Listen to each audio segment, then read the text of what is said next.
Hi hello അസ്സാം വലൈക്കും welcome back to my channel. അപ്പോൾ എന്തെല്ലാണ് എല്ലാവരും സുഖമായിരിക്കുന്നല്ലോ? നമ്മളിവിടെ സുഖമായിട്ടിരിക്കുന്നു അൽഹംദുലില്ലാ. അപ്പോൾ കുറച്ച് ദിവസമായില്ല വീഡിയോസൊന്നും ഇല്ലാതെ. അപ്പോൾ ഇന്ന് ചെറിയൊരു വീഡിയോ ആയിട്ടാണ് വന്നത്. വലിയ വിശേഷങ്ങളൊന്നുമില്ല, ചെറിയൊരു വിശേഷങ്ങളൊക്കെ ആയിട്ടാണ്. അപ്പോൾ വീഡിയോ എല്ലാവരും സ്കിപ്പ് ചെയ്യാതെ ഒന്ന് കണ്ടു നോക്കുക. ഇഷ്ടപ്പെട്ടെങ്കിൽ ഒന്ന് ലൈക്കും കൂടി ചെയ്യാം കേട്ടോ. വീഡിയോയെക്കുറിച്ചുള്ള അഭിപ്രായങ്ങളും കമൻറ്റ് രേഖപ്പെടുത്താൻ മറക്കരുത്. അപ്പോൾ അതേ നമ്മുടെ വിശേഷങ്ങളിലേക്ക് കിടക്കാം. അപ്പോൾ ഇതൊക്കെ ഒരു 4 മണിക്ക് ശേഷമാണ് കേട്ടോ. അപ്പോൾ സുഡാപ്പിക്ക് എന്തോ ചെറുതായിട്ടൊരു സൗണ്ട് വ്യത്യാസമൊക്കെ തോന്നിയപ്പോൾ ഞാൻ കുറച്ച് പനിക്കുറിക്കും തുളസിയും കൂടി ഇട്ട് വെള്ളം തിളപ്പിച്ച് വെച്ചതാണ്. ഇനി ചൂടാറിയിട്ട് കൊടുക്കാമെന്ന് വെച്ചിട്ട്. പിന്നെ ഇന്നിപ്പോൾ വൈകുന്നേരം രാവിലെ ഉച്ചയ്ക്ക് നമ്മൾ തട്ടിക്കൂട്ടി ഉള്ള കറിയൊക്കെ ഒപ്പിച്ചങ്ങോട്ട് കഴിച്ചു കേട്ടോ. വൈകുന്നേരം ആയപ്പോൾ സോയാബീൻ ഉണ്ടാക്കാൻ വെച്ചിട്ട് അങ്ങനെ സോയാബീൻ നമ്മൾ ആദ്യം തിളച്ച് വെള്ളത്തിലൊന്ന് കുതിർത്ത് വെക്കും. എന്നിട്ട് പിന്നെ ആ കുതിർത്ത് വെക്കുന്ന ടൈമിൽ ഉപ്പും കൂടി ചേർത്ത് കൊടുക്കാം കേട്ടോ. പിന്നെ നമ്മളൊരു 3-4 പ്രാവശ്യം പച്ചവെള്ളത്തിലേക്ക് ഇങ്ങനെ പിഴിഞ്ഞ് മാറ്റി അങ്ങനെ എടുക്കുക. ലാസ്റ്റ് വെള്ളം ഇല്ലാണ്ടൊന്ന് പിഴിഞ്ഞെടുത്ത് അതിലേക്ക് ഗരം മസാലയും ചിക്കൻ മസാല പിന്നെ അതുപോലെ തന്നെ മുളക് പൊടി, മഞ്ഞൾപ്പൊടി, മല്ലിപ്പൊടി ഇതത്രയും പൊടികളും ഉപ്പൊക്കെ ഇട്ട് കൊടുത്തിട്ട് നല്ലപോലെ ഒന്ന് കുഴച്ച് നമ്മളൊരു 10 മിനിറ്റ് മാറ്റി വെക്കുക. അതിന് ശേഷം പാനിലേക്ക് കറിവേപ്പിലും വെളിച്ചെണ്ണയൊക്കെ ഒന്ന് ഒഴിച്ചതിന് ശേഷം അതിലിട്ടിട്ട് നല്ലപോലെ ഒന്ന് റോസ്റ്റ് ചെയ്തെടുക്കുക കേട്ടോ. അപ്പോൾ റോസ്റ്റ് ചെയ്യുമ്പോൾ ഈ ഒരു രീതിയിൽ വേണം കേട്ടോ റോസ്റ്റ് ചെയ്തെടുക്കാനായിട്ട്. അപ്പോൾ അത് നല്ലപോലെ തന്നെ റോസ്റ്റായി കിട്ടിയിട്ടുണ്ട്. ഇനി നമുക്കതവിടെ മാറ്റി വെക്കാം. പിന്നെ ചട്ടിയിലാണ് കേട്ടോ ഞാൻ റെഡിയാക്കി എടുക്കുന്നത്. അപ്പോൾ ഇത് ചട്ടിയിലേക്ക് വെളിച്ചെണ്ണ ഒഴിച്ച് കൊടുത്തിട്ടുണ്ട്. അപ്പോൾ എണ്ണ ചൂടായി നമ്മൾ ചട്ടിയിലൊക്കെ റെഡിയാക്കി എടുക്കുമ്പോൾ ഒന്ന് ചുറ്റിച്ച് കൊടുക്കാം കേട്ടോ. ഇല്ലെങ്കിൽ പെട്ടെന്ന് തന്നെ അതിങ്ങനെ പുക വരും കേട്ടോ. എനിക്ക് ആദ്യത്തെ പ്രാവശ്യമൊക്കെ നല്ലൊരു പണി കിട്ടിയിട്ടുള്ളതാണ് കേട്ടോ. പെട്ടെന്ന് തീയിലേക്ക് പിടിക്കാനുള്ള ചാൻസ് ഉണ്ട്. വെളിച്ചെണ്ണ ഒന്ന് ചൂടായതിൻ്റെ ശേഷം ഞാൻ ഇഞ്ചിയും വെളുത്തുള്ളിയും പേസ്റ്റ് ഒന്ന് ചതച്ചെടുത്തതാണ് കേട്ടോ. അതൊന്ന് ചേർത്ത് കൊടുത്തു. പിന്നെ ഇതേ ഒരു 2 വലിയ സബോള തന്നെ കേട്ടോ, അല്ല വലിപ്പമുള്ള സബോള തന്നെ ചെറുതായിട്ട് അരിഞ്ഞെടുത്തത് അതും കൂടി ഒന്ന് ഇട്ട് കൊടുത്ത് നന്നായി വാട്ടിയെടുക്കാം. അപ്പോൾ പെട്ടെന്ന് വന്ന് കിട്ടാനായിട്ട് ഞാൻ കുറച്ച് ഉപ്പും കൂടി ചേർത്ത് കൊടുത്തിട്ടുണ്ട്. അങ്ങനെ സബോളയൊക്കെ ഇത് നല്ലപോലെ തന്നെ റോസ്റ്റ് ചെയ്തെടുത്തിട്ടുണ്ട്. പിന്നെ ഇതിലേക്ക് നല്ല എരിവുള്ള ഒരു മിളകാണ് കേട്ടോ, പച്ചമുളകും കൂടി ചേർത്ത് കൊടുത്തിട്ടുണ്ട്. അതും കൂടി ഇട്ടെടുത്ത് പിന്നെ കുറച്ച് കറിവേപ്പിലയും കൂടി ഇട്ടിട്ട് നല്ലപോലെ അങ്ങോട്ട് വഴറ്റിയെടുക്കാം. അപ്പോൾ അതേ സബോളയൊക്കെ ഏകദേശം വഴറ്റി വരാറായിട്ടുണ്ട്. ഇനി നമുക്കിതിലേക്ക് പൊടികളാണ് ചേർത്ത് കൊടുക്കണേ. അപ്പോൾ പൊടികൾ ഓരോന്നോരോന്ന് ഇട്ട് കൊടുക്കുന്ന ആ ഒരു മടിക്ക് ഞാൻ എല്ലാ പൊടികളും ഇതേപോലെ ഒന്ന് റെഡിയാക്കി വെച്ചിട്ടുണ്ടല്ലേ. ഇനി അത് ഇതിലേക്ക് ഇട്ട് കൊടുത്തു കേട്ടോ. നമ്മൾ സബോള വാട്ടിയിലേക്ക് അതിലിട്ട് കൊടുത്തിട്ട് മസാല നല്ലപോലെ ഒന്ന് വാട്ടിയെടുക്കാം കേട്ടോ. പിന്നെ നമ്മളധികം വീഡിയോസൊന്നും വരാണ്ടിരുന്നു കുറേ പേര് അന്വേഷിച്ചിട്ടുണ്ടായിരുന്നു കേട്ടോ, എന്തുകൊണ്ടാണ് വീഡിയോ ഇടാത്തതെന്നുള്ളത്. ഒന്നുമില്ല കേട്ടോ, പ്രഷർ സാധാരണ കുറയാറാണ് പതിവ്, ഇപ്പോൾ കൂടിയിട്ടുണ്ട്. ബ്ലഡ് ആണെങ്കിലും കുറവാണ് കേട്ടോ. അപ്പോൾ അതിൻ്റെ കുറച്ച് ബുദ്ധിമുട്ടും തലകറക്കവും കാര്യങ്ങളൊക്കെ ഉണ്ടായിരുന്നു.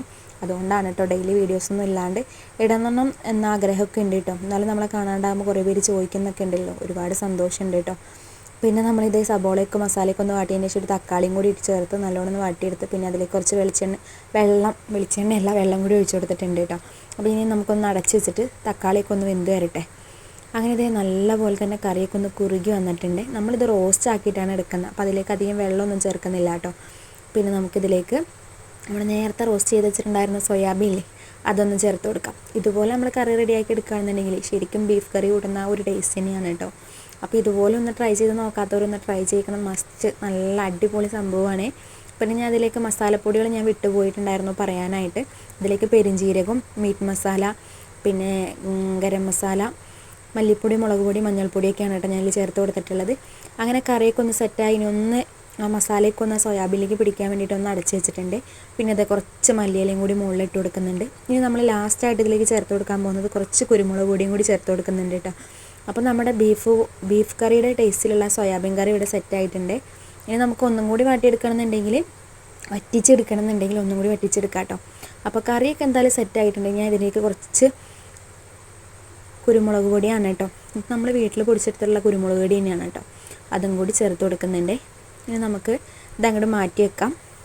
പിന്നെ ഞാൻ ഇപ്പോൾ അതിൻ്റെ ശേഷം ഞാൻ കാണിക്കുന്നത് വൈകുന്നേരമാണ് കേട്ടോ.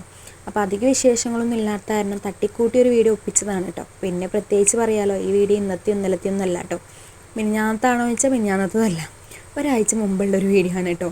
എന്തായാലും നിങ്ങളെന്ന് ഇതിനെക്കുറിച്ച് അഭിപ്രായം ഒന്ന് പറയണേ. ഇതുപോലെ ട്രൈ ചെയ്ത് നോക്കിയിട്ടുണ്ടെങ്കിൽ ഒന്ന് കമൻറ്റ് ചെയ്യുക, ഇല്ലാത്തവർ എന്തായാലും ഒന്ന് ട്രൈ ചെയ്ത് നോക്കാം കേട്ടോ. അങ്ങനെ കുറച്ച് പണികളൊക്കെ ഉണ്ടായിരുന്നു. അതൊക്കെ കഴിഞ്ഞപ്പോഴേക്കും പിന്നെ ഒരു ചായ കുടിക്കണം എന്നൊരു പൂതിയായിട്ടോ. പ്രത്യേകിച്ച് മഴ പെയ്യുമ്പോൾ നമുക്ക് ചായയും എന്തെങ്കിലുമൊക്കെ കഴിക്കാനായിട്ട് ആഗ്രഹം തോന്നും. അങ്ങനെ ഇത് ഞാൻ കുറച്ച് പാൽ ചായ റെഡിയാക്കി എടുത്തിട്ടുണ്ട് കേട്ടോ. അപ്പോൾ ആദ്യം കാപ്പി ഉണ്ടാക്കാമെന്ന് വെച്ചാൽ കാപ്പി നോക്കിയപ്പോൾ കാപ്പിപ്പൊടി ഇല്ല, കഴിഞ്ഞിരിക്കുകയായിരുന്നു. അപ്പോൾ പിന്നെ അങ്ങോട്ട് ഒന്നും നോക്കിയില്ല, ചായ അങ്ങോട്ട് ഉണ്ടാക്കിയെടുത്തു കേട്ടോ. അങ്ങനെ നമ്മുടെ നല്ല കൂടുതൽ പാലോട് കൂടിയിട്ടുള്ള ചായയാണ് കേട്ടോ.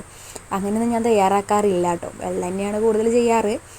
പക്ഷേ ഇന്ന് ഞാൻ കുറച്ചധികം പാല് ചേർത്തിട്ടാണ് കേട്ടോ ചായ ഉണ്ടാക്കിയെടുത്തത്. നമ്മളൊരു പാക്കറ്റ് പാല് മേടിച്ച് 2 പ്രാവശ്യമൊക്കെ ആയിട്ടാണ് യൂസ് ചെയ്യുക കേട്ടോ.